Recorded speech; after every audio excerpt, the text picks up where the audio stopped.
Je vois que les personnes sont en train d'entrer dans la session. Nous allons enregistrer et nous allons vous le passer après la session. Alors, on va vous passer des instructions pratiques. Il y a des pouces qui se lèvent qui indiquent que tout va bien. S'il vous plaît, vous devez faire clic sur le bouton interprétation pour écouter cette session en espagnol ou en français. Vous cliquez sur le bouton interprétation pour écouter cette séance d'information en français, en portugais, en espagnol ou en anglais. Vous n'avez qu'à faire clic sur le bouton interprétation, le globe terrestre, et sélectionner la langue de votre préférence. Nous avons demandé à tout le monde de choisir le canal de son choix et de rester sur ce canal pendant toute la session. Ainsi, on pourra avoir une session de questions-réponses à la fin. Vous pouvez utiliser la fonction questions et réponses et à la fin de la session, nous allons recueillir vos questions. Nous allons désactiver le chat afin que tout le monde fasse attention à la présentation et ensuite on aura un tour de questions-réponses à la fin. Et n'hésitez pas à envoyer vos questions dans la section Q&A, questions-réponses. Nous allons commencer. Je vais passer la parole à Julia. Merci beaucoup, Marcella. Merci. Bonjour, bon après-midi, bonsoir. Je vois qu'il y a beaucoup de personnes qui assistent à cette réunion Zoom, des personnes qui viennent du monde entier, car nous commençons à lancer les conversations avec les pays pour ce huitième cycle de subvention. Je suis Julian Martin, je travaille au secrétariat du Fonds mondial et nous aimerions vous présenter aujourd'hui quels sont les différents outils, guides, orientation, conseils pour la priorisation, guide sur la mise en œuvre et cadre modulaire. Cela doit être très utile pour vous pour le débat et les discussions que vous menez à bien dans vos pays pour ce cycle de subvention numéro 8. Je dois reconnaître qu'il y a beaucoup de travail qui est déjà réalisé et ça a commencé en janvier, février et voire en décembre de l'année dernière. Ce que je vous présente ici va dans ce sens, justement.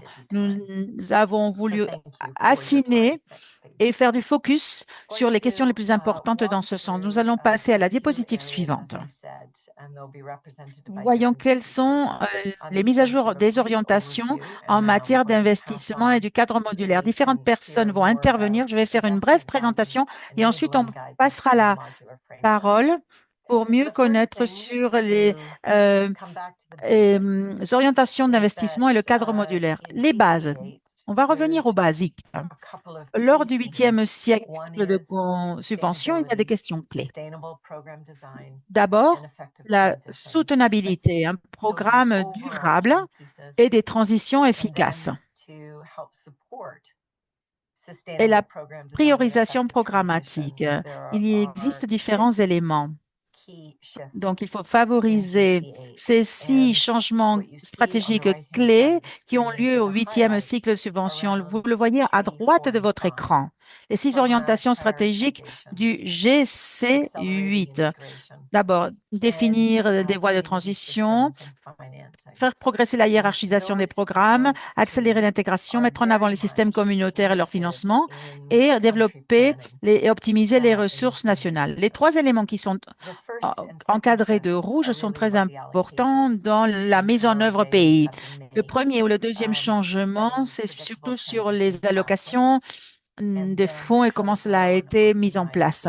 Si on parle des voies de transition et l'optimisation et de donner la priorité aux pays qui ont des revenus les plus faibles avec une plus grande charge de morbidité. Nous allons nous concentrer sur les programmes nationaux, mais afin de développer les points 3, 4, 5 encadrés en rouge, la priorisation programmatique, l'intégration et les systèmes communautaires et leur financement, nous allons vous donner des orientations pour vous aider dans vos réflexions. Je sais que votre travail a déjà commencé au niveau pays. Alors, l'important, c'est ce qui est en bleu. Les domaines programmatiques clés du GC8 n'ont pas changé de façon substantielle. Ce n'est pas quelque chose qui va interrompre vos discussions. Il faut prendre en compte un certain nombre d'éléments. La simplification des directives ou des orientations et le cadre modulaire ont été conçus pour réduire la charge de travail des pays. Nous savons que ce sont des programmes longs, complexes, lourds. Et donc, il y a beaucoup de travail pour la demande de subventions. Nous voulions simplifier cette partie, alléger votre travail. On va insister aussi sur la priorisation, car nous vivons toutes et tous dans une période où les ressources, que ce soit domestiques, nationaux ou externes et internationaux, sont réduites, de moins en moins de ressources disponibles. Dans certains cas, c'est même une coupe significative. C'est pourquoi nous voulons réduire les doublons dans les documents du Fonds mondial, éviter les doublons, alléger la documentation. Parfois, il y a beaucoup de documents avec beaucoup de pages qui se répètent. Et on peut oublier des points importants sous tant de documentation. Parfois, il y a aussi une énorme quantité de documents, d'informations. On voudrait réduire les redondances dans les documents existants. Nous avons tenté de faire une utilisation cohérente et précise du vocabulaire en matière de santé publique sur la base des orientations normatives qui proviennent d'autres systèmes et d'autres collaborateurs de l'OMS. Et nous avons enfin voulu reconnaître la maturité des réponses nationales, des réponses pays que nous avons déjà obtenues. La situation collective n'est pas la même que nous avions il y a 10, 15, voire 5 ans. Donc, c'est vraiment intéressant de voir l'évolution. Il y a une plus grande maturité dans ce sens. En ce qui concerne les orientations en matière d'investissement.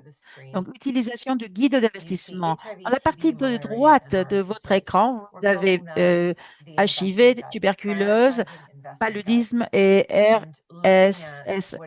Ce sont les systèmes de santé résilients et durables, RSSH. Dans chacun de ces domaines, chacune de ces couleurs, nous allons voir en profondeur qu'est-ce qui devrait être considéré comme prioritaire et qu'est-ce qui est basé sur l'épidémiologie et sur l'orientation normative. Donc, il faut considérer cette priorisation selon le contexte. Le guide que nous avons appelé Enabling Impact, génération d'impact, c'est très, très important. Il s'agit d'aborder des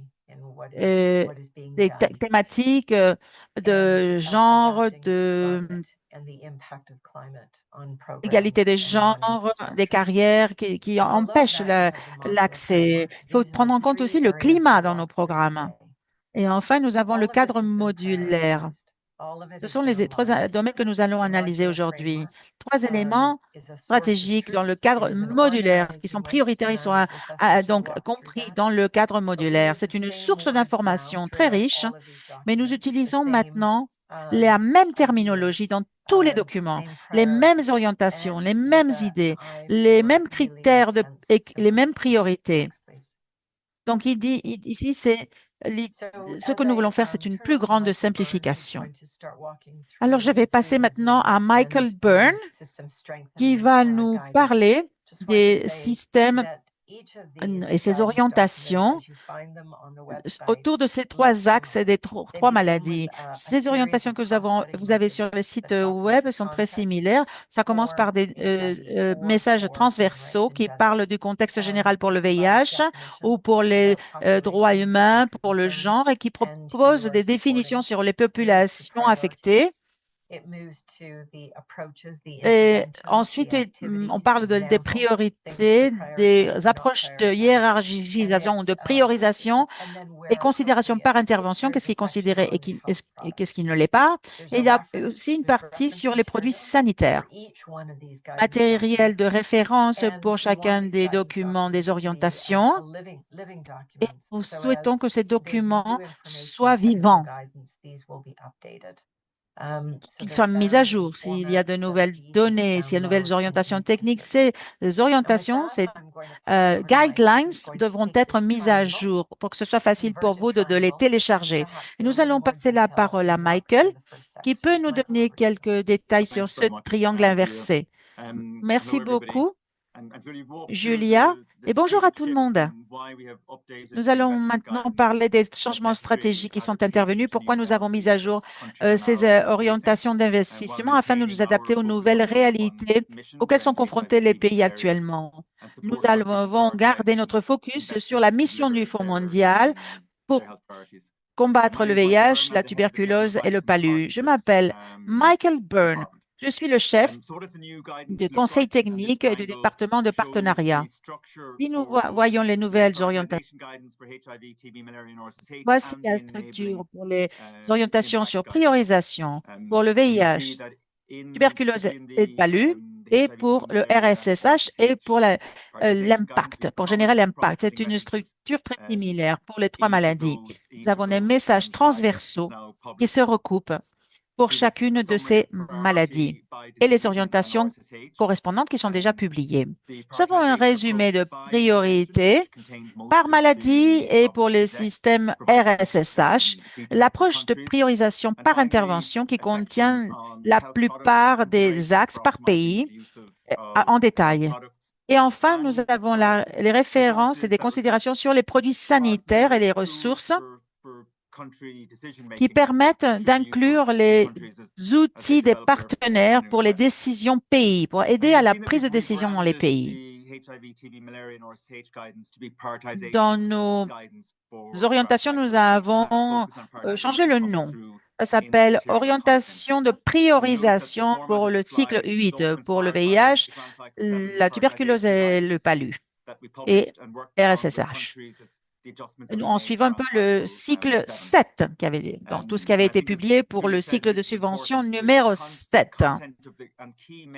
Donc, ça suit la même ligne, mais le contenu et les messages clés ne sont pas fondamentalement différents.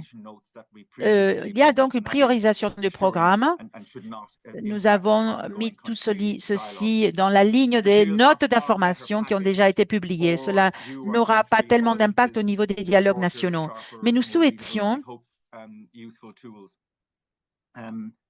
nous voudrions vous donner des outils plus intéressants, plus brefs, plus intuitifs et plus condensés. Et maintenant, nous allons voir quels sont les changements fondamentaux de la priorisation, système communautaire, intégration et changements stratégiques. L'idée, c'est d'avoir un impact le plus grand possible au niveau des demandes de subventions.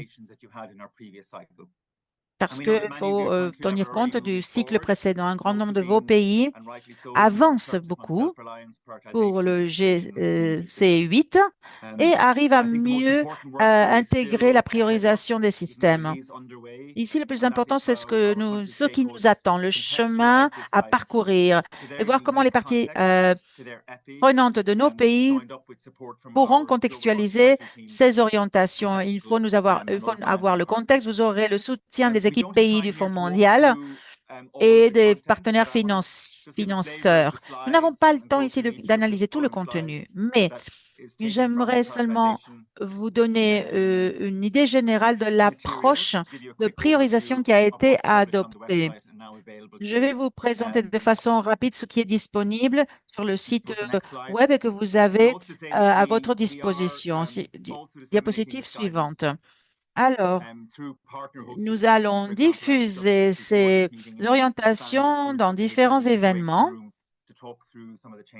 Par exemple, dans le cas du VIH, nous avons aussi parlé de tous ces éléments avec le sida. L'idée, comme disait Julia, c'est d'être plus cohérent, plus précis dans l'utilisation de la terminologie, d'être plus précis lorsqu'on parle de populations clés et des populations clés et particulièrement vulnérables. En suivant les orientations d'ONU-SIDA, qui définit les populations clés comme celles qui sont particulièrement vulnérables au VIH. Ici, vous avez la priorisation par domaine.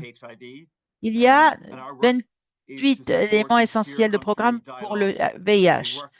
Notre travail de soutenir le dialogue pays afin d'aider à prendre les décisions qui permettent d'optimiser au maximum les investissements en matière de VIH. Comment allons-nous soutenir la partie prévention, dépistage de la transmission, etc. Ici, vous avez quelques exemples. Comment nous allons analyser les priorisations selon l'intervention? Qu'est-ce que l'on pourrait prioriser selon les interventions et comment optimiser et assurer une plus grande efficacité? Ici, vous avez les domaines qui ne seront pas aussi prioritaires selon le contexte pays. Voilà un exemple des ressources disponibles pour chaque pays. Et ensuite, priorité du RSSH pour le cycle de subvention 8. Ici, il s'agit de soutenir les réponses contre les 3 maladies, avancer vers la fin de ces 3 maladies comme des menaces pour la santé publique. Voilà, quelques priorisations et quelques propositions claires. Le dépistage et diagnostic c'est un élément essentiel du programme. Chaque pays peut chercher pour le GC8, quels sont les éléments à prioriser en lien avec le dépistage et diagnostic, la prévention, traitement et soins? Comment prioriser des approches transversales, décentralisation des services, etc. Pour le paludisme, la priorisation est là. Prioriser les interventions à fort impact fondées sur les données probantes, etc. Vous pouvez le lire. Tenter de se concentrer sur les populations à risque. Il faut se concentrer sur l'efficacité opérationnelle dans les systèmes de santé aussi. Et merci pour votre attention. Je sais que je vais trop vite. Je vais passer la parole à Marieke, notre collègue. Je suis Marieke Weinrock. Je suis la chef d'Impact Stratégique Investissement de la division Impact. Comme Julia a dit au début, je vais vous parler d'orientation priorisation, mais ça, c'est Michael qui vous a parlé des orientations priorisation. Et maintenant, nous allons voir quelles sont les orientations pour un impact positif ou pour générer de l'impact. Alors ici, l'idée, c'est d'avoir des supports, des matériaux qui soient cohérents entre eux, qui vous aident à développer cette demande de subvention. En ce qui concerne les orientations pour générer de l'impact, je peux passer la diapo suivante. Nous avons 5 domaines d'activité ou d'action pour améliorer l'impact pour le riposte contre les 3 maladies et améliorer les résultats. Tout d'abord, il s'agit de prendre en compte l'intégration. Un des changements stratégiques, c'est de faire en sorte que les programmes contre le VIH, palu et tuberculose s'appuient sur les programmes nationaux afin que les systèmes de santé publics nationaux soient liés au système communautaire et privé. L'objectif, c'est d'améliorer l'efficacité pour la provision des services, pour la prestation de services et aller vers une plus grande durabilité. La durabilité ou la soutenabilité, comme vous voulez, c'est la base de ce document d'orientation pour la génération d'impact. La durabilité est un aspect clé du cycle 7 pour soutenir les pays et aller vers une plus grande autosuffisance. Il y a un portefeuille de la transition qui provient du Fonds mondial. Il faut travailler avec les pays dans le cadre de ce GC8 vers le GC9. Il faut travailler avec les pays de façon conjointe. Ainsi, on peut mettre en place les meilleurs éléments pour une bonne transition. Et alors que nous avançons dans ce sens, nous devons analyser quels sont les obstacles à l'accès aux services.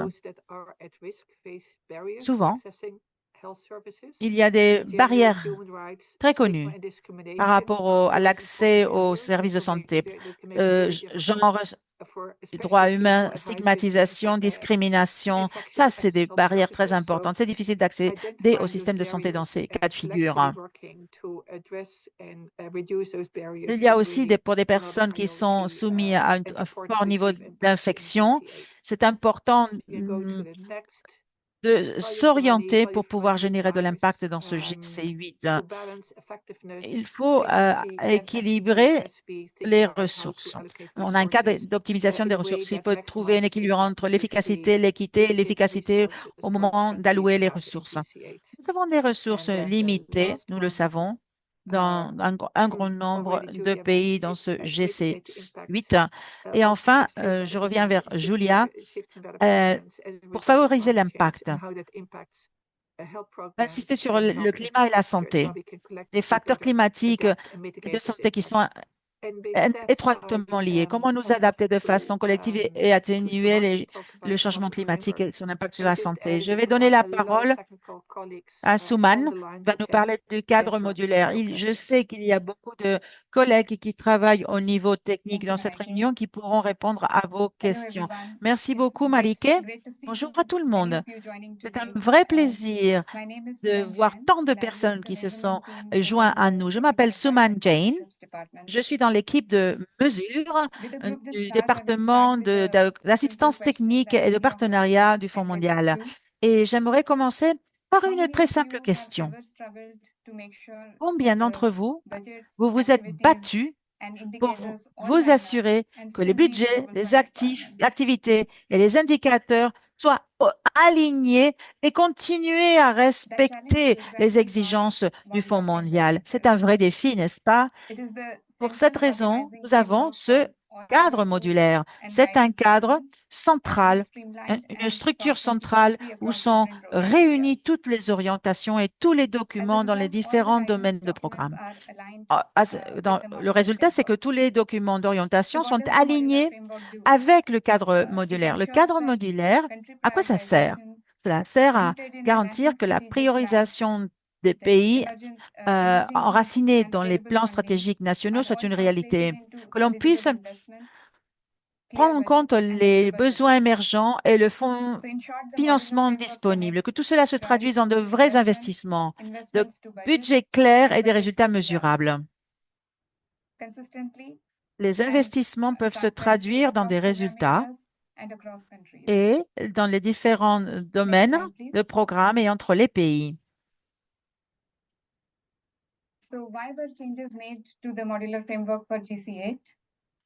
Alors, quel est l'objectif des changements introduits dans le cadre modulaire pour le GC8? Nous voulions garantir que ce cadre modulaire soit totalement actualisé et mis à jour. On a inclus des recommandations par rapport aux changements et les orientations techniques pour les partenaires, pour les adapter aux dernières orientations publiées par le Fonds mondial. Nous avons voulu réfléchir sur les indicateurs. Lors du GC8, vous verrez qu'il y a une série d'indicateurs qui sont plus pertinents pour les subventions, pour accéder aux subventions du Fonds mondial. De plus, il y a eu des changements stratégiques dans le cadre du GC8, donc du 8e cycle de subvention. Il s'agit d'améliorer la durabilité, aborder les inégalités, tout cela en se centrant sur l'impact du contexte actuel. Et enfin, nous nous sommes vraiment concentrés sur la simplification du message afin de faciliter l'utilisation de ce type d'orientation et de guide et de cadre modulaire. Les mises à jour du GC8 se concentre sur l'alignement, la simplification de l'approche stratégique. C'est un outil pratique avant tout. Ici, nous allons mettre en avant les actualisations que vous allez voir dans le cadre modulaire du 8e cycle de subvention. Tout d'abord, la simplification et la facilité d'utilisation, donc convivialité. Le cadre a une liste réduite de modules d'intervention et d'indicateurs pour rationaliser la planification, la budgétisation et l'établissement de rapports. Il y a aussi des activités qui sont clairement définies et sont illustratives, et le format est convivial, offrant une navigation améliorée et une meilleure clarté des rubriques. Deuxièmement, B, alignement stratégique et intégration. Ce cadre modulaire actualisé renforce la planification, intégrer la prestation de services entre les programmes. Il est centré sur les domaines stratégiques à fort impact, taxé sur ces domaines stratégiques à fort impact. Cela reflète les dernières recommandations des partenaires techniques. C, élargissement du champ d'application de la résilience des systèmes.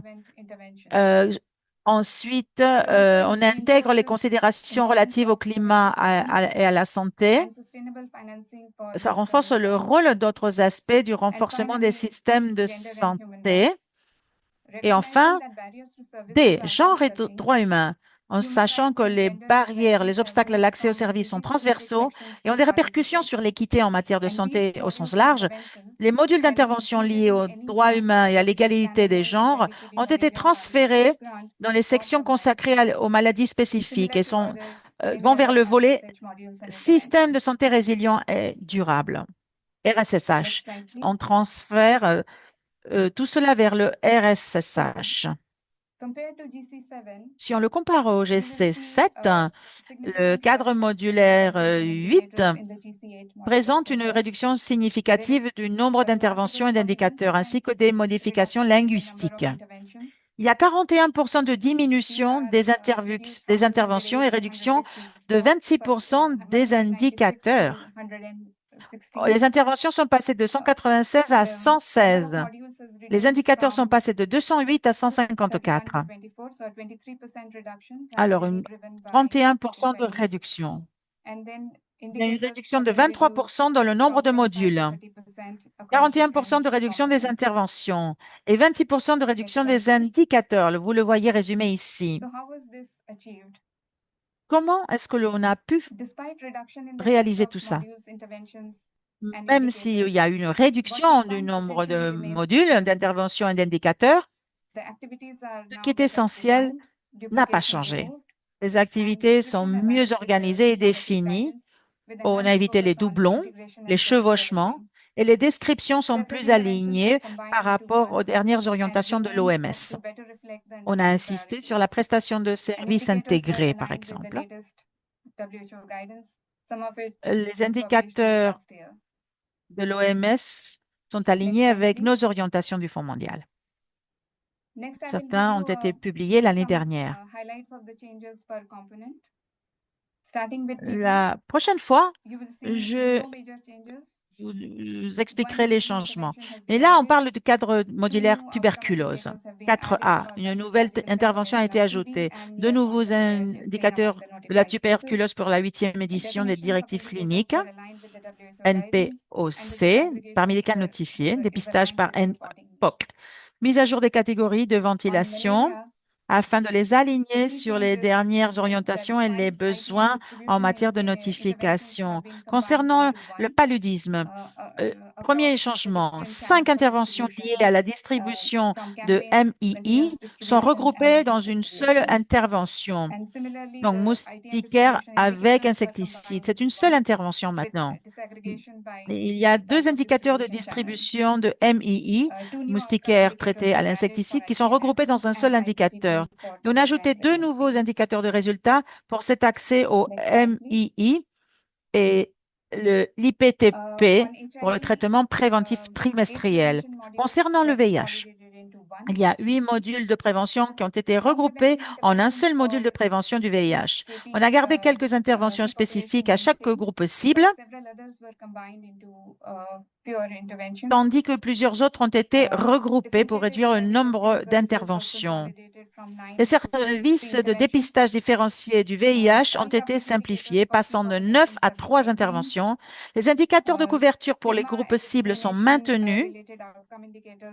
6 indicateurs de résultats relatifs à la stigmatisation et à la discrimination liée à l'accès aux services de santé pour les personnes vivant avec le VIH et les groupes cibles ont été conservés dans le module VIH. 4 nouveaux indicateurs de couverture ont été ajoutés concernant la prophylaxie préalable au dépistage, le dépistage de l'hépatite C et 2 concernant le VIH à un stade avancé. Cadre modulaire RSSH.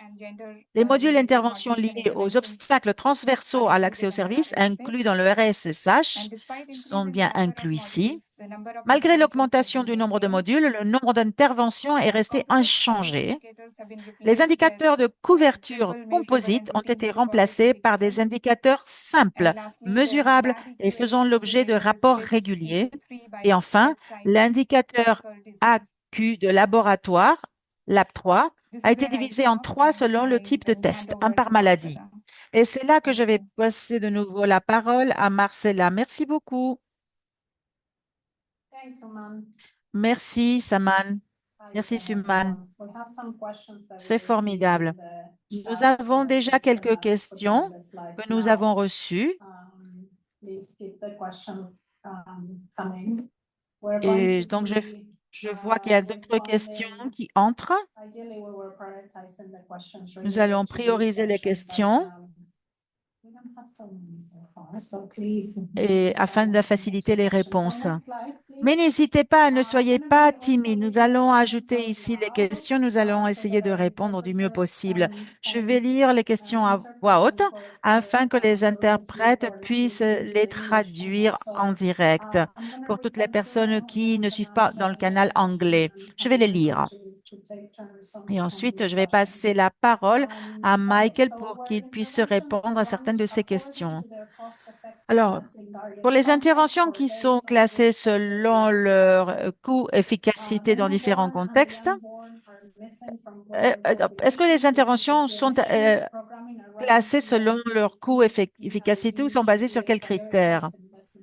Deux, les bébés, les nouveaux bébés, les bébés à naître n'apparaissent pas dans les populations vulnérables. C'est une omission clé, devrait être priorisée. Les médicaments pédiatriques ne sont pas dans la liste prioritaire non plus. Pourquoi est-ce que ces orientations sur la sélection de PR multiples, sur la sélection d'un PR et ses implications ne sont pas claires par rapport au pays, par rapport au récepteur principal ou au bénéficiaire principal? Il faut sélectionner un bénéficiaire principal selon les indications pays. Et les demandes pour le financement GC8 mentionne qu'il y a 3 priorités qui devraient être choisies pour chaque composant, VIH, TB, PALU ou RRSH. Étant donné, et la dernière question, est-ce que le cadre modulaire est le même pour le paiement sur résultat? Alors, je vais essayer de répondre. Merci beaucoup. J'aimerais vous remercier pour toutes ces belles questions.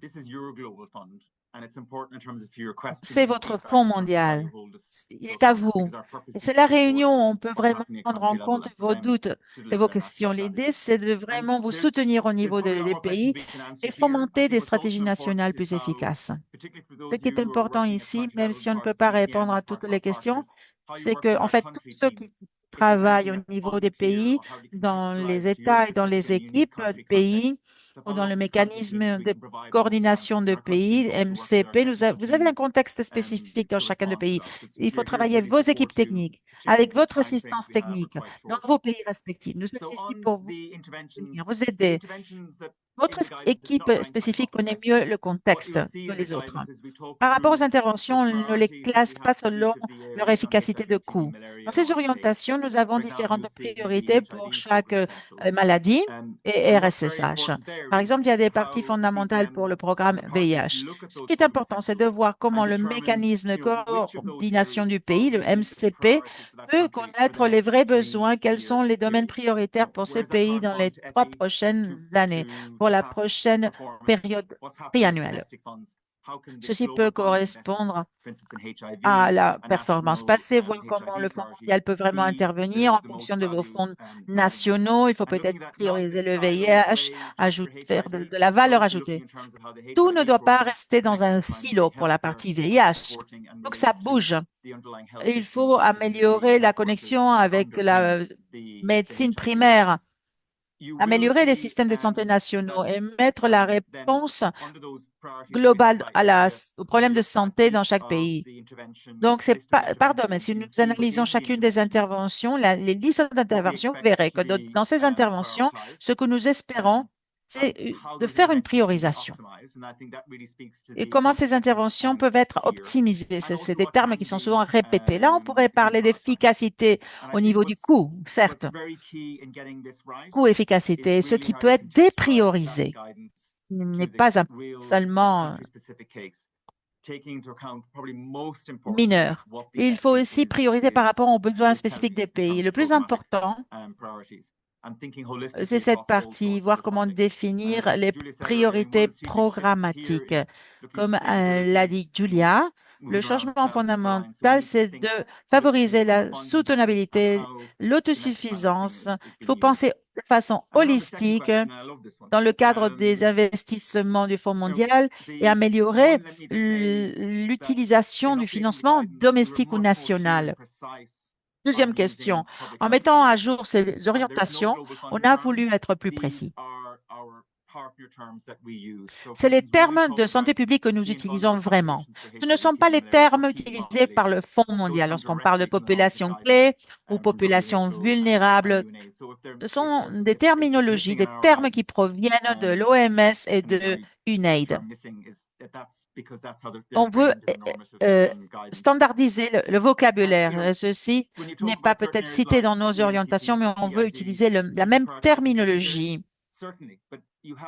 Bien sûr, la programmation EM, TCT, EID. Bon, il faut prioriser, bien sûr, là aussi. Quelles sont les priorités en termes de VIH? Dans quel domaine? Et il est important d'éliminer. Oui, il y a l'élimination de la transition pédiatrique. C'est ce que tu dis dans cette question. Les bébés à naître et déjà nés, comment voir ce qui est le plus profitable pour chaque pays. Il y a une dépriorisation aussi à faire. C'est malheureux, mais c'est comme ça. Les ressources qui sont inférieures. Ceci n'apparaît pas dans les orientations, mais il faut contextualiser.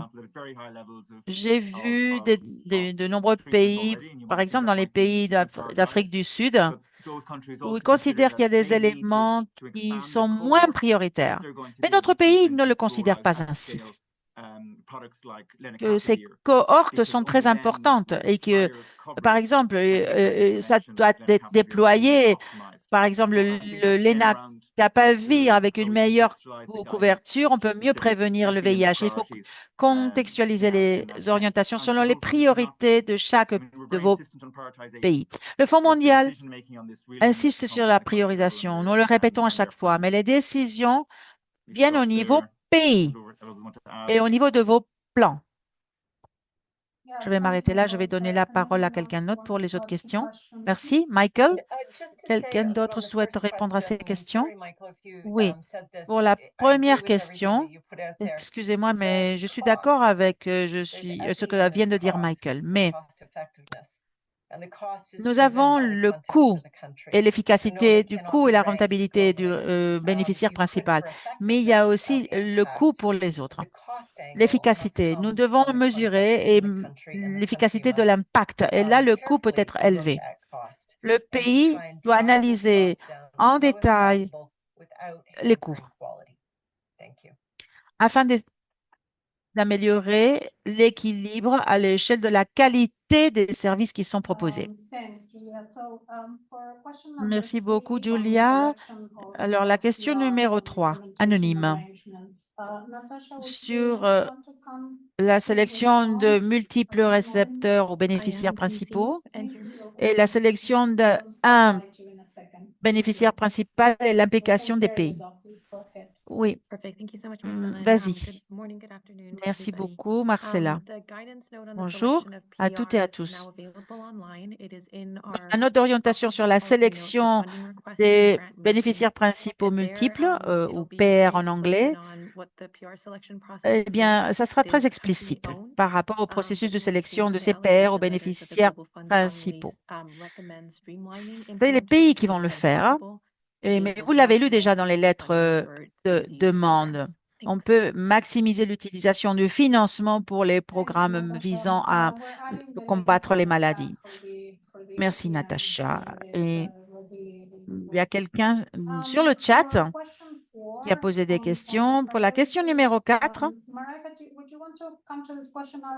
priorité aussi, les 3 priorités qui devraient être choisies pour chaque composant. Maybe Marika, leave tu veux this to répondre? David. I would, Non, je vais le yeah, laisser à I David. imagine this is mostly for focus countries, but David probably knows Je more. pense que c'est surtout pour les pays, mais David peut nous dire davantage sur cette question numéro 4. Hello all. My name is David Oui, Nashmandas. je m'appelle I was an access to David funding and heavily Nastles involved in drafting et these forms, so happy to step in et on je this one. travaille dans This is le specifically related to secteur. the full review and might also apply to the Ici, nous for avons 99 transition. une vision And générale the idea for this des question orientations. specifically is On that parlait we de la say at transition. a higher Dans cette level, at a question numéro programmatic level, 4, what are the priorities for HIV? nous Not parlons de necessarily l'échelle related to programmatique. specific Quelles sont les modular intervention, but of priorités course pour le those can VIH, par and be exemple? related to those Ce top n'est pas programmatic nécessairement priorities. lié à une Merci. intervention modulaire spécifique. Nous avons des priorités programmatiques clés et c'est ce que vous devez prendre en compte. Pour la question 5, est-ce que le cadre modulaire est le même pour le paiement pour résultat aussi? Oui, c'est le même cadre modulaire. Quelqu'un souhaite ajouter quelque chose? Oui, c'est le même cadre modulaire pour le paiement pour résultat. Il y a des orientations aussi qui vont bientôt être publiées, qui vous aideront à identifier et sélectionner les indicateurs spécifiques pour vos contextes. Merci, Simone. Nous allons passer à la question 6. C'est un commentaire, ce n'est pas une question. Bonjour, j'ai lu le manuel du cadre modulaire lorsqu'il a été publié la semaine dernière. C'est bien structuré, très clair et très convivial. Merci pour cet effort de simplifier le document. Merci, Souman, pour ce résumé du cadre modulaire et pour les efforts de l'équipe du Fonds mondial pour pouvoir simplifier ce document. J'aimerais partager ce commentaire avec vous. Merci beaucoup, Gulshod. Merci d'exprimer euh, ta satisfaction. 7. Est-ce que le Fonds mondial qui recommande un pourcentage minimum de budget national pour qu'il soit mis en œuvre par les organisations communautaires? Alors, pour est-ce que vous recommandez un pourcentage minimum de l'enveloppe nationale afin d'être destiné aux activités droits humains, genre et communauté? Ensuite, 9, quelle est l'orientation sur les KP versus les orientations US? Et 10, avez-vous Yeah, planifié des I can indicateurs sur start. l'intégration? Maybe Les if questions people 7, 8, 9 online sont liées. can start. We really Je tried not crois to que impose Fouet de even Sisi peut répondre. standards L'idée, c'est that que differ nous from ne Geneva. souhaitons This pas is just imposer un context standard specific. minimum. Et So ça, this c'est also très can be spécifique set à and chaque pay for contexte those pays. countries that are eligible for Mais matching funds il y a for des pays community qui sont engagement or éligibles for pour les human rights fonds, and les gender. They matching will funds, c'est have ça, there will be a matching condition, but that's les, separate. That's only for les fonds the matching complémentaires funds. où il y aura l'engagement de la communauté, And les droits then we humains are et les genres. Il really faudrait driven, inclure and that's for ceci all dans of vos these really parties country programmatiques. specific. They're Et c'est based on, séparé, c'est we wanted that séparé. activities that are based on Ça, evidence c'est that très follow the spécifique et data, that ça focus on those correspondra au with the matching highest fund. risk. Il faut suivre l'information, les efforts, les activités qui sont identifiées dans ce cadre de ressources.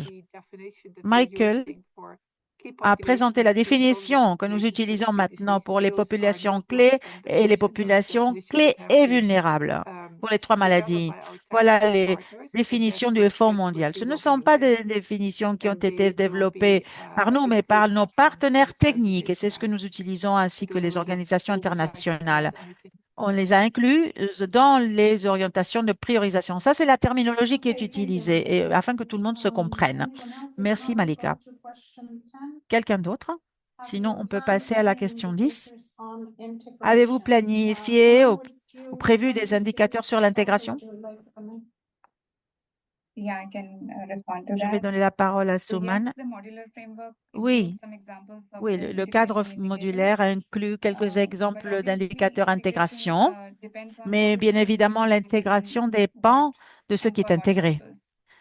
Et dans quoi est-ce que c'est intégré et dans quel but? Il y a de nombreuses situations spécifiques. On ne peut pas y avoir un indicateur unique, une formule unique qui serve à tous et pour tous les objectifs. Dans ces indicateurs, nous avons intégré certains dans le cadre modulaire. Certains sont des indicateurs primaires, d'autres sont secondaires et ils peuvent être utilisés pour faire un suivi, un monitoring de l'intégration. Merci. Souman, passons aux questions suivantes. La protection sociale pour les jeunes adolescentes et jeunes femmes, afin de les garder à l'école, pour les scolariser, c'est toujours sous le module VIH. 12. Tous les pays sont éligibles pour le financement climat et santé. 13. Quelles sont les politiques dual track pour assurer la participation du bénéficiaire principal de la société civile? Ensuite, une autre question, est-ce que ceci est disponible offline, donc pas en ligne? Est-ce que vous pouvez donner des exemples d'intervention RSSH pour les nouveaux modules genre et climat? Est-ce que genre, droits humains et VIH, est-ce que ça doit être abordé sous le RSS? 16. Est-ce qu'on peut accéder aux réponses du Q&A de cette session de questions-réponses? Et 17, est-ce qu'il y a une seule subvention RSH ou ça se croise entre les 3 maladies? Oui, on va essayer de prioriser les questions. Michael.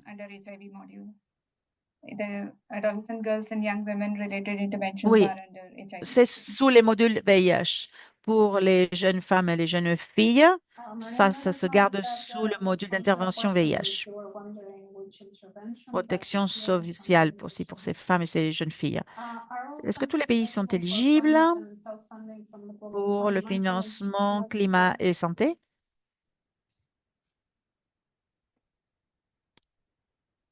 Est-ce que vous pouvez répondre à cette question, Michael?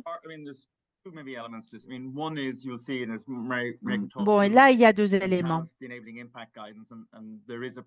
Nous avons des orientations pour la génération d'impact. Il y a une section en lien avec le climat et le pays. L'idée, c'est d'aider les pays pour améliorer la priorisation entre les 3 maladies et le RSSH.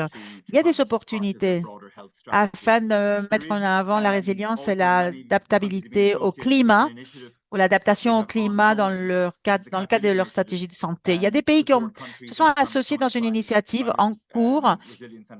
C'est l'initiative catalytique pour soutenir les pays en termes de résilience au climat et réponse au cycle 7. Et nous voulons voir quels sont les outils pour favoriser la mise à échelle de ce type de mesures dans le GC8.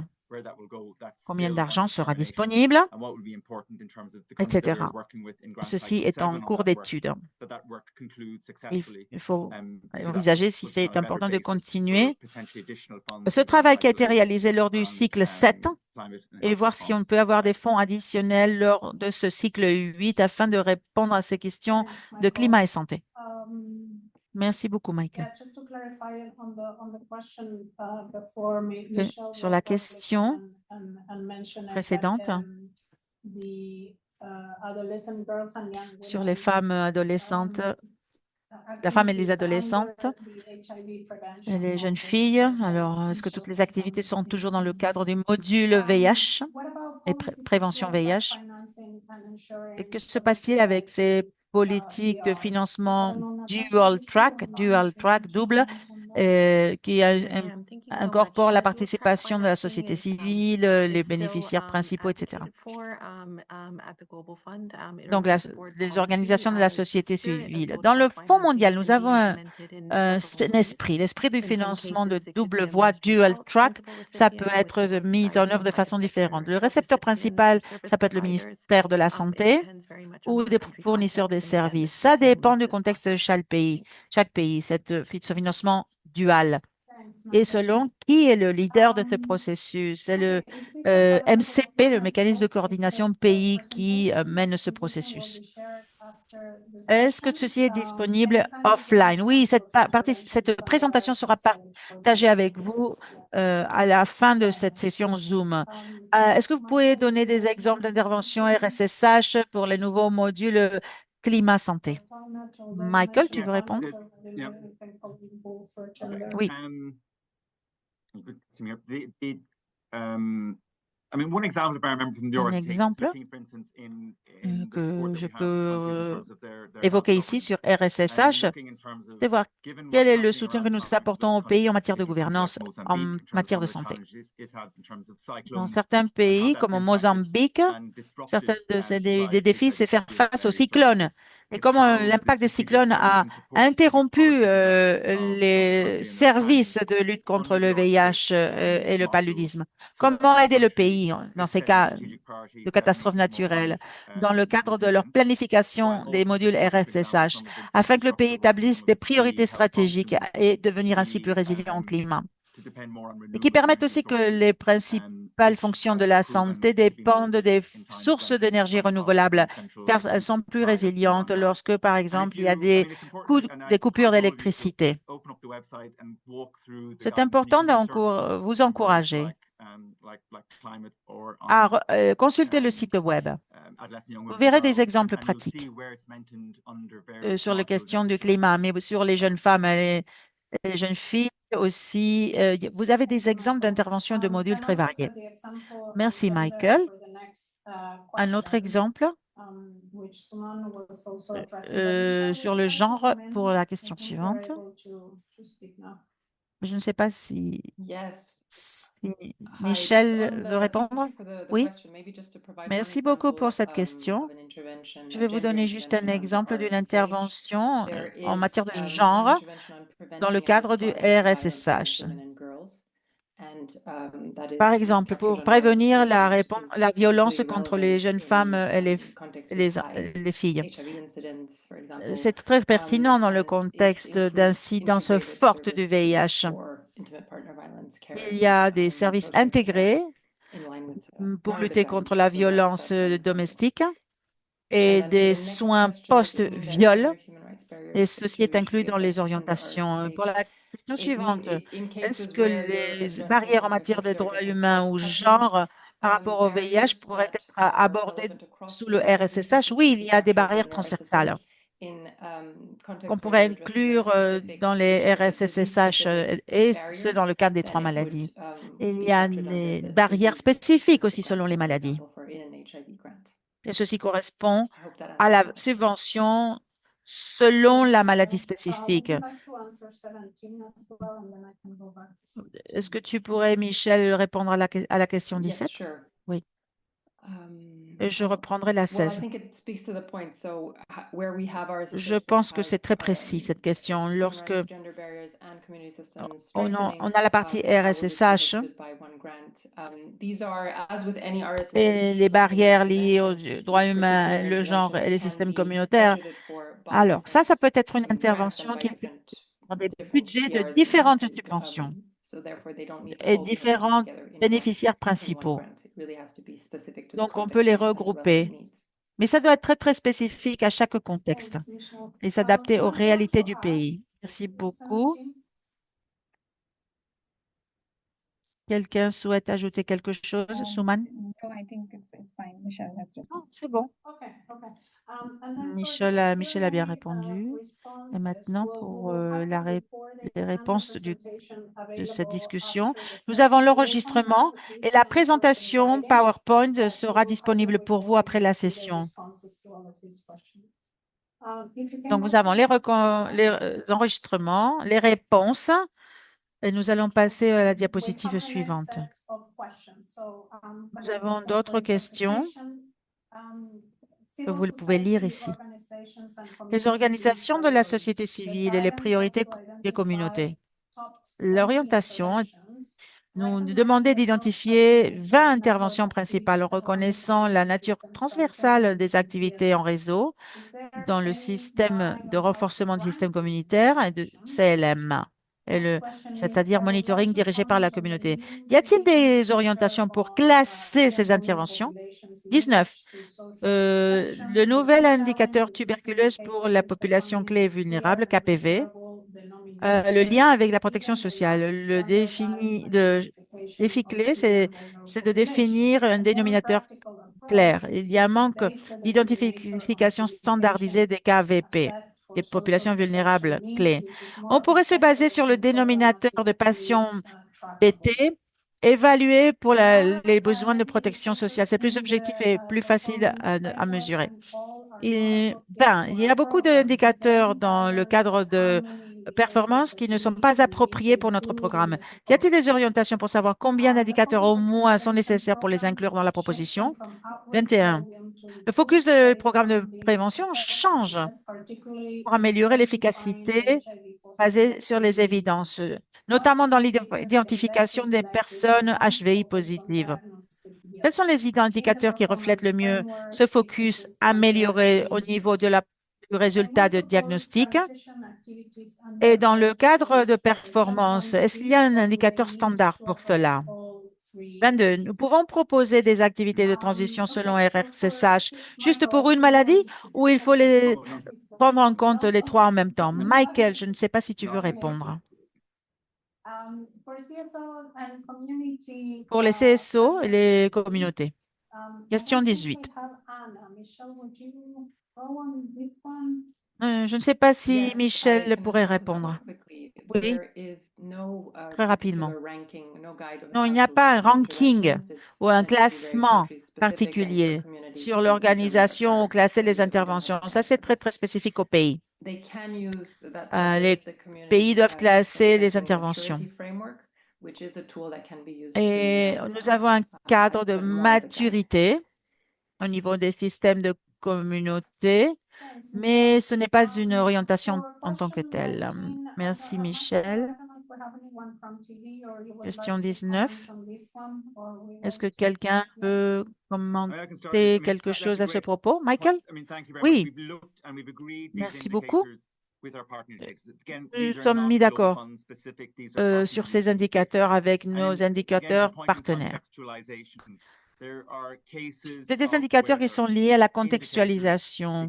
Il y a des cas où les indicateurs sont choisis étant donné la maturité des systèmes de données. Mais parfois, quand on n'a pas cette maturité ou ces outils, il faut chercher d'autres indicateurs. Le travail que font certains pays, par exemple, le fait d'avoir des définitions standards claires de qu'est-ce qu'on entend par population clé et vulnérable. Ça, c'est fondamental, de revenir au basique. Il s'agit d'avoir une approche pratique pour une fois. Et on ne peut pas tout personnaliser, bien sûr. Tous les indicateurs ne peuvent pas être personnalisés, mais il nous faut un nombre d'indicateurs minimums qui sont proposés dans le cadre modulaire. Ça, c'est les standards. Cela nous permet de comprendre ce qui se passe au niveau du pays et au niveau mondial pour mieux comprendre les progrès et les évolutions de ce qui se passe par le monde. Merci beaucoup, c'est une très bonne question. Mais désolé, il faut contextualiser par rapport à chaque pays. Tous les pays n'ont pas le même degré de maturité. Tous les pays ne peuvent pas transmettre les mêmes indicateurs et quelles sont les actions vraiment nécessaires. Il faut répondre aux besoins spécifiques de chaque pays. Merci, Michael. Souman. Yeah, sure. So Oui, merci. there is no number Il prescribed n'y a pas un inclusion chiffre in the prescrit grants, in the pour grant performance l'inclusion frameworks. The au niveau indicators could be des selected subventions. based on the grant objective Les and indicateurs what is peuvent the être intended choisis sur value la and base outcome. de These l'objectif should allow for de grant la honesty and subvention performance et de ce assessment qui est and show value for financé money. par And la having said subvention. that, we have our Il faut KPI permettre indicators, le monitoring ou le performance suivi indicators et that l'évaluation de are performance. recommended for Et inclusion les in grant principaux priorities, indicateurs modules and KPI sont interventions not being recommandés funded by the grant. dans le cadre des These modules et by des default interventions are de the la priority subvention. indicators that should Donc, be on considered indique quels sont les while indicateurs selecting the fondamentaux for the et performance les framework. prioritaires, quoi, qui peuvent être choisis dans ce cadre de performance. Mais il n'y a pas un chiffre spécifique, non. Une autre question, numéro 21, I can if you'd like. par rapport au VIH. Allez-y. So yield, there are places where that Il will y a be des lieux possible to calculate où il est possible yield. But de what's most calculer le critical résultat is for ou la someone who production. is Mais le plus HIV positive important with their pour linked quelqu'un treatment qui and what countries est ask you testé to have VIH at positif, subnational levels c'est le as lien well, avec le is traitement. that they will have the total persons living with HIV. Donc, c'est And important de they connaître les will chiffres. have Il faut connaître le current nombre on total treatment. de personnes qui vivent avec And le VIH so et les mettre what en you lien want avec le to see traitement. is that numerator, Et the savoir quelles sont les treatment personnes déjà number sous going up. traitement.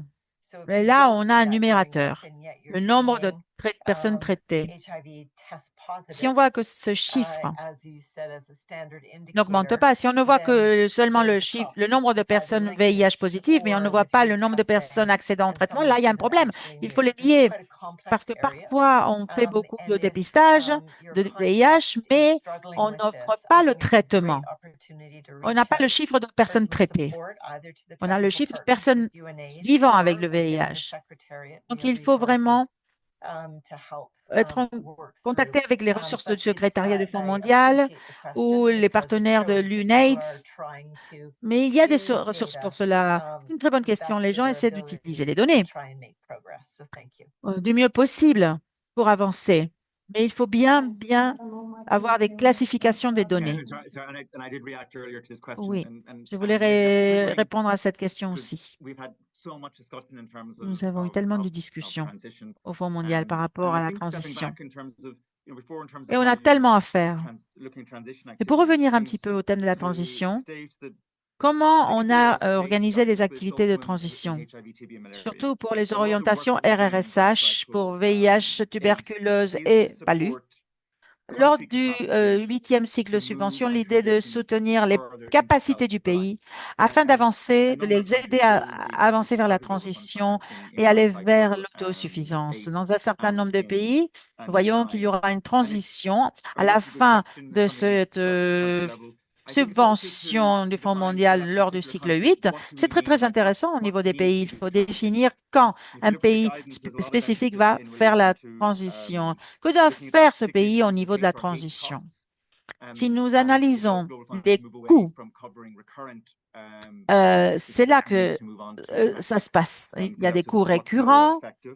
It also looks in terms Il of faut que how les we coûts continue récurrents soient the assumés important par le pays, contribution par la of santé civil society and nationale community-based et community-led pas par le Fonds organizations mondial. and Ça, c'est une bonne communities, and transition. how we transition that financing away from Il international faut aussi financing faire une onto transition domestic, and pour ne there's plus also mention dépendre du that financement social international, contracting afin de that dépendre relates to des health financements financing and domestiques to labs, and par also rapport really à des optimization of a organisations lot of communautaires, des interventions. organisations de la société civile, We are etc., looking to ONG, further etc. minimizing or to Et not une have autre global funds transition covering recurrent costs. au niveau de du Unless that's financement really par les essential, laboratoires. because that's not the Et right il faut way to go forward in réduire terms of notre building capacities dépendance de for ces self-reliance and the coûts, sustainability of car the l'idée, results c'est de that we're construire des achieving. capacités, favoriser la durabilité des résultats et aller vers l'autosuffisance.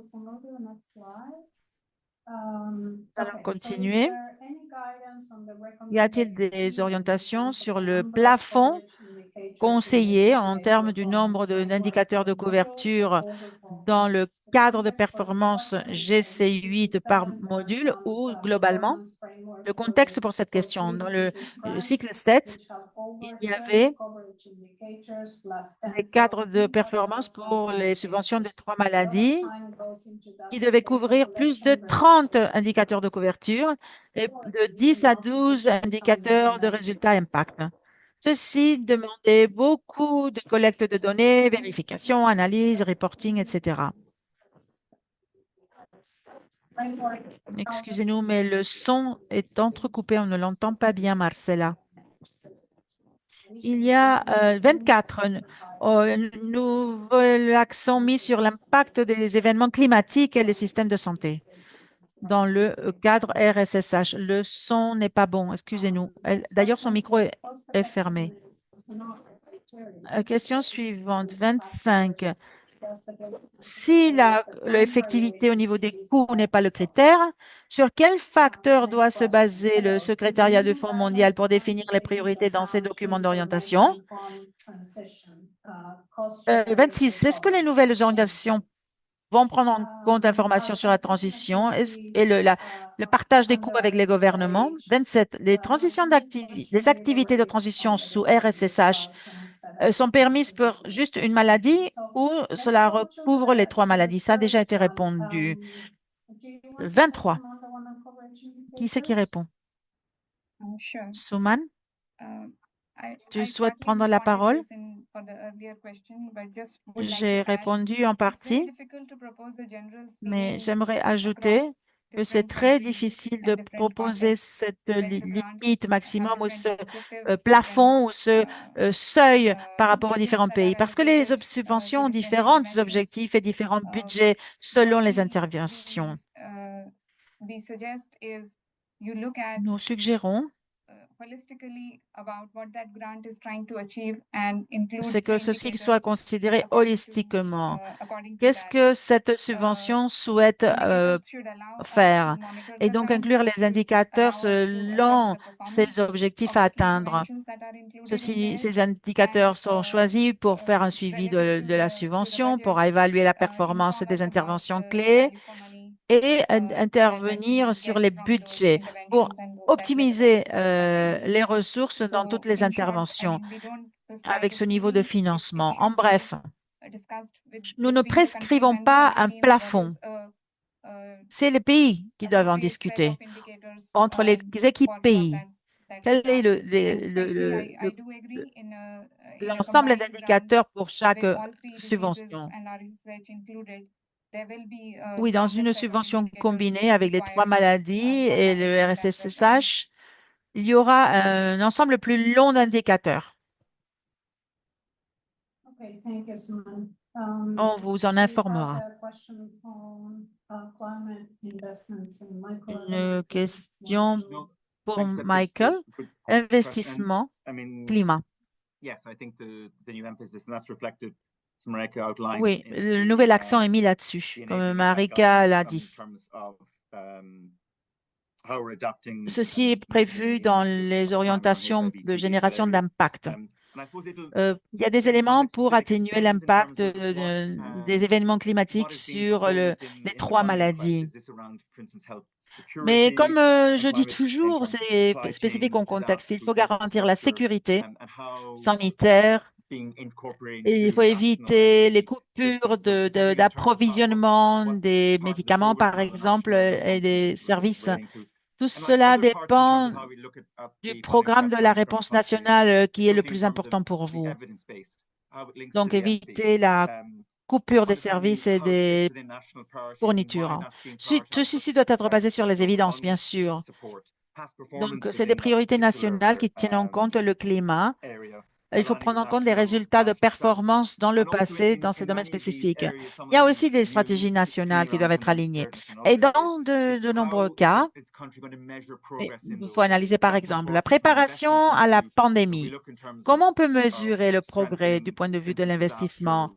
Là, il nous faut renforcer la chaîne d'approvisionnement et la préparation aux catastrophes naturelles, la résilience d'un pays. Comment le pays investit pour cela? Comment les pays utilisent au mieux cet argent pour combattre les catastrophes naturelles? Merci, Michael. Question suivante. Efficacité. Le coût efficacité et les critères pour la priorisation. Comment définissez-vous ces priorités dans le secrétariat du Fonds mondial? Michael. Il y a un changement principal dans les directives ou les orientations de priorisation, pardon. Se concentrer sur l'efficacité des coûts. Chaque dollar et chaque euro investi doivent être bien dépensés. Ceci a commencé lors du G7 avec la repriorisation. Il faut déprioriser là où l'argent n'est pas bien investi. Il faut générer de l'impact et garantir que toutes les interventions suivent ces orientations. Il y a beaucoup de points qui montrent que les pays peuvent optimiser l'utilisation de l'argent dans les interventions plus pertinentes. C'est ce qui pour nous le cost effectiveness, l'efficacité en termes de coûts. Il faut donc gérer l'argent et les coûts. Il faut faire évoluer notre approche quant à l'efficacité des coûts si on veut être plus rentable et efficace. Si nous souhaitons que les pays puissent vraiment optimiser leurs propres résultats, c'est un critère. Effectivement, il est important de voir comment vont être définies les priorités dans ce cycle subvention 8.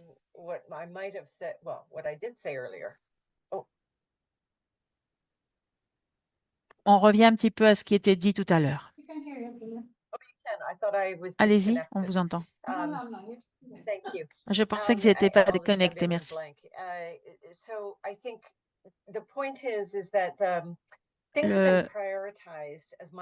L'idée sur la priorisation, et je reviens au propos de Michael. La priorisation est basée sur l'impact et les orientations ont pris en compte cet impact et la priorisation. Nous avons vu des évidences qui le montrent pour les 3 maladies. La partie des coûts, c'est très, très contextualisé au niveau mondial, ce que l'on peut dire.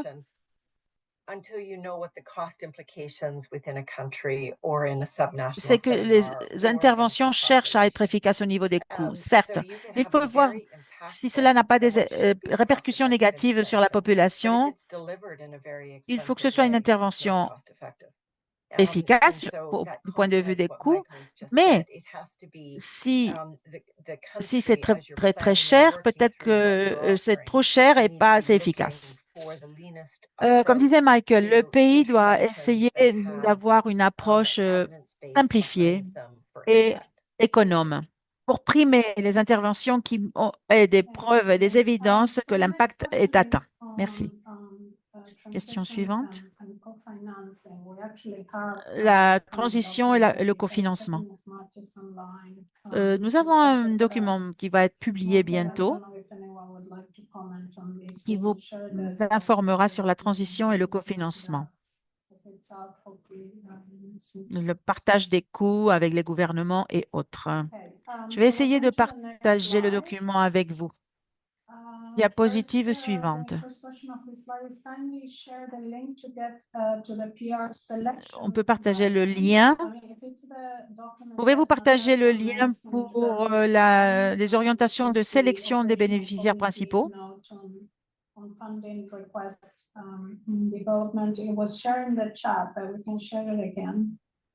Alors, je l'ai partagé tout à l'heure sur le chat. Je vous partage le lien pour la sélection des bénéficiaires principaux. Il y a un processus. C'est obligatoire de mener à bien un processus compétitif exhaustif avec exclusion d'intérêts. Donc, vous pouvez lire la question 29. 30. Comment trianguler la priorisation des 3 maladies et le RSSH parallèlement au climat-santé? Le Fonds mondial est d'accord pour financer l'acquisition d'intrants qui soient différents de ceux qui sont liés aux 3 maladies en excluant l'ICCM, gestion du changement climatique intégré. J'ai oublié tous les sigles. Il y a plein de sigles. 31. Les populations clés incluent les travailleurs du sexe, MSM, PG, PWID et les prisonniers. Avez-vous ajouté des populations vulnérables sur ces mêmes groupes? Pouvez-vous expliquer quelles sont les populations vulnérables maintenant? 32. Y a-t-il des orientations disponibles pour les pays invités à l'approche de continuation du programme? 33. Dans le contexte de GC8, comment est-ce que les ONG de mon pays peuvent être considérées éligibles à la sélection en tant que sous-bénéficiaires dans le cadre du Fonds mondial pour lutter contre le sida, la tuberculose et le palu? Yep, absolutely. So, as I mentioned previously, this is Voilà, on a lu à toute allure les questions. Comme j'ai dit tout à l'heure, c'est un processus dirigé par le pays. La politique et le mécanisme de coordination du pays MCP détermine qu'il y a un certain nombre de critères. Donc voilà la sélection. Au moment de la demande de la subvention, ça doit être un processus transparent. Les nouveaux bénéficiaires principaux, PR, en anglais, tout doit être fait de façon très transparente par rapport aux critères définis. Il doit y avoir une gestion de la documentation dans le cas de conflit d'intérêts. Dans la politique MCP, vous verrez toute cette information en détail. Merci.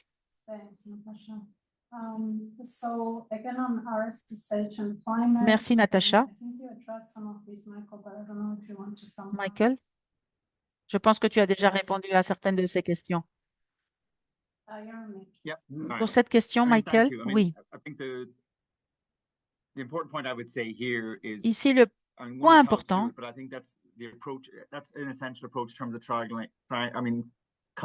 c'est que cette approche est essentielle parce qu'on parle de triangulation, de la priorisation entre les trois maladies pour ne pas le faire de façon isolée dans des silos, trianguler les trois maladies.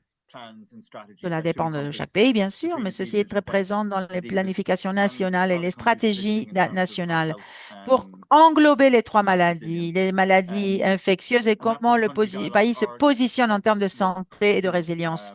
Les dialogues pays sont justement pour cela et ils servent à prioriser dans chaque contexte par rapport à leur propre système de santé. La réponse contre ces trois maladies, ça c'est fondamental. Avec les systèmes de santé résilients et durables. C'est la base, il faut avoir un dialogue pays pour voir comment favoriser cette intégration, cette triangulation. Merci, Michael. Marika? Oui, alors, je soutiens ce que dit Michael pour cette question 30. Il faut insister sur les résultats au niveau de la lutte contre les maladies. La priorisation, c'est toujours la même chose. Sur la question des populations clés et les définitions, Marika, tu souhaites répondre? Peut-être que Michel complétera plus tard. Les populations clés sont définies pour le VIH. Mais de plus, il y a des groupes de populations clés qui sont spécifiques. Il y a les jeunes femmes et adolescentes en risque particulier d'être infectées par le VIH. Il y a d'autres populations vulnérables, mais ça dépend de chaque contexte pays. Et d'autres populations qui sont classées dans 5 groupes. Il y a 5 groupes selon ONU-SIDA. Donc, il faut lire les définitions d'ONU-SIDA. Population vulnérable et vulnérable clé. C'est très, très bien expliqué dans les orientations, vous le verrez. Oui, alors nous avons des collaborateurs techniques. Par exemple, pour la tuberculose, il y a une définition de ce que sont les populations vulnérables. Il faut harmoniser les définitions pour que l'on parle tous de la même chose. Merci, Julia. Question 33 sur les ONG. Est-ce qu'elles sont éligibles pour les sélections comme sous-bénéficiaires? Natacha, Thank you so much, Elgin, for the question again. It's Alors, merci beaucoup, Elgin, pour cette question. Cela a déjà été couvert dans le lien. On répond cela dans le lien inscrit sur le chat. C'est le récepteur, le bénéficiaire principal qui s'en occupe parce que c'est lui, le bénéficiaire principal, qui dirige le processus. Et vous trouverez quelle est la possibilité de sélectionner les ONG. Vous avez des cas spécifiques. Diapositive suivante, on n'a plus que 10 minutes. La dernière.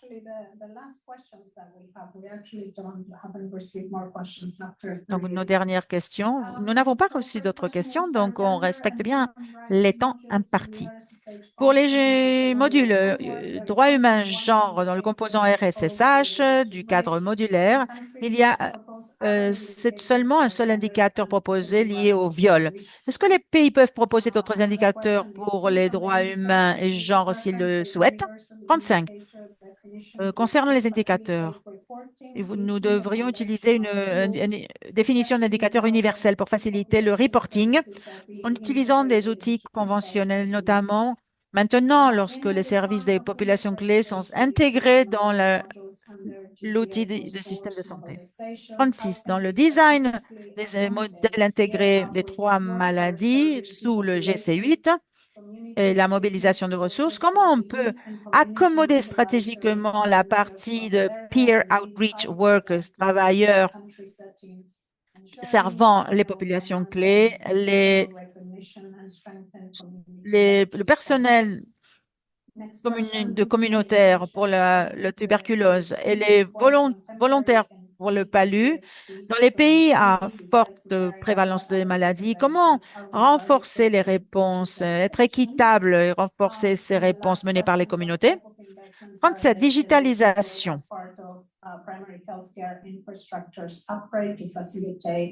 Alors, est-ce que vous avez quelque chose sur la digitalisation? 38. Quels types d'investissements sont éligibles dans le cadre du système de santé primaire pour améliorer et faciliter les services de soins pour les 3 maladies? Première question, Michel ou Souman? I can take that, and Michelle, you can add. Oui, So je peux répondre. we normally recommend Normalement, countries to use the modular nous framework recommandons les pays indicators as much as possible. d'utiliser les indicateurs de cadre modulaire le plus possible. Dans des cas exceptionnels, alors s'il n'y a pas d'indicateur spécifique dans ce cadre modulaire, on peut proposer des indicateurs nouveaux. Nous allons partager une liste illustrative de mesures de suivi pour les modules où nous n'avons pas des indicateurs standards disponibles. Merci beaucoup. Question suivante sur les indicateurs. Souman, oui, je suis d'accord. On devrait utiliser une définition universelle des indicateurs. Vous avez raison. C'est ce que nous avons tenté de faire dans le cadre modulaire. Un grand nombre des indicateurs du cadre modulaire proviennent des orientations des assistants techniques et des organisations comme l'OMS et l'ONU-SIDA. Dans les fiches d'orientation des indicateurs, vous verrez que tout est aligné avec les définitions actuelles de ces organisations internationales qui sont nos partenaires. Je voudrais ajouter par rapport à la question 34. Ça se fait aussi au niveau des indicateurs des résultats pour les droits humains dans la section RSSH. Lorsqu'il y a des attitudes négatives dans les installations, on a du personnel qui ont des attitudes négatives vis-à-vis aux personnes porteuses de VIH. Il y a aussi des indicateurs sur la stigmatisation, l'évitement des soins parce que les gens ont peur d'être stigmatisés, ils ont peur des préjugés, etc. Ceci touche le genre, bien sûr. Il y a des indicateurs dans le cadre modulaire pour évaluer ces services de santé dans le cadre de la prévention du VIH, bien sûr. Merci, Michel. La question suivante. Implication de la communauté. Anna? Ou Michel? Je ne sais pas. Je crois que Anna n'est plus en ligne. Elle n'est pas là.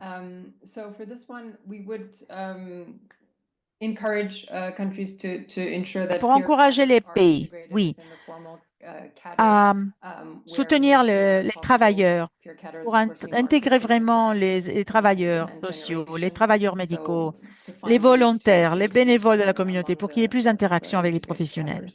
We could say a bit more under pour the qu'il y ait different categories, davantage but des I think it's a really carrières, good question and of course intégration des context carrières dans les specific, but différentes perhaps Michael wants to catégories comment on that. professionnelles. Bien sûr, ça dépend Fine. du Thank concept, Kate. du One, there's contexte, the pardon. Michael veut beyond the ajouter strategic quelque chose. prioritization Oui. in terms of outreach workers and community health Au-delà navigators, de la which are quite priorisation key in most stratégique par countries, rapport you'll aux see some good travailleurs guidance sociaux et volontaires de la communauté, in terms of il y a community quelques outreach and health workers orientations on assez different intéressantes dans chaque pays. modules Il y a des modules pour les travailleurs de la santé, pour les soignants, pour les travailleurs sociaux, dans le cadre des modules des RSSH, dans les interventions de prévention ou de prévention VIH et dans le traitement tuberculose. Donc, il y a des bonnes références, de bonnes pratiques dans ces modules spécifiques. Donc, pour les bénévoles et volontaires aussi. Merci, Michael. Digitalisation.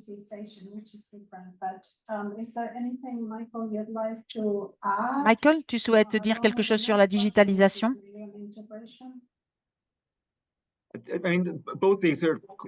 Et pour la 38 aussi, sur l'intégration? La digitalisation est fondamentale parce que cela met en avant l'interopérabilité des systèmes et de l'intégration entre les systèmes de santé et leurs fonctions, et aussi entre les interventions contre les maladies et les actions plus vastes. La digitalisation de la campagne contre le palu, ça c'est des campagnes de masse. Ça a été très utile pour diffuser cette information et éviter la transmission mère-enfant. Il y a quelques modules très appuyés sur la digitalisation, surtout dans les éléments RSSH. C'est fondamental. Concernant la dernière question, les améliorations des infrastructures du système de santé primaire.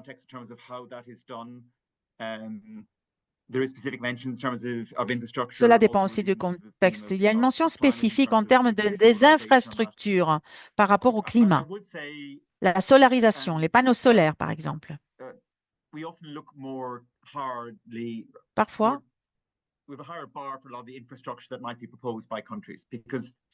c'est une infrastructure qui est proposée par les pays. Le Fonds mondial ne peut pas vraiment soutenir ces améliorations d'infrastructures. On n'est pas bien placé pour ça, parce que ce sont des infrastructures de base dans un pays. Il faut voir quelle est la maturité de ces infrastructures. Mais si on voit la réponse au COVID, nous avions beaucoup de défis dans la mise en œuvre des infrastructures. On a eu énormément de problèmes. Donc, nous voulons que les systèmes de santé soient plus mûrs et améliorent l'infrastructure. Nous avons des défis importants au niveau de l'amélioration des infrastructures, parce qu'on ne sait pas si vraiment c'est efficace. Et ceci est mieux fait à travers le financement national ou ministériel, plutôt que de dépendre du financement du Fonds mondial. Merci, Michael. Nous avons terminé. Nous n'avons plus qu'une minute. La dernière question. Il y a des questions techniques, c'est-à-dire des questions non spécifiques au pays, qui surgissent après la lecture du manuel du cadre modulaire et des orientations d'indicateurs. Quel canal devrions-nous utiliser pour obtenir quelques réponses de la part du Fonds mondial? J'écris dans le chat une adresse email que vous pouvez utiliser pour poser vos questions.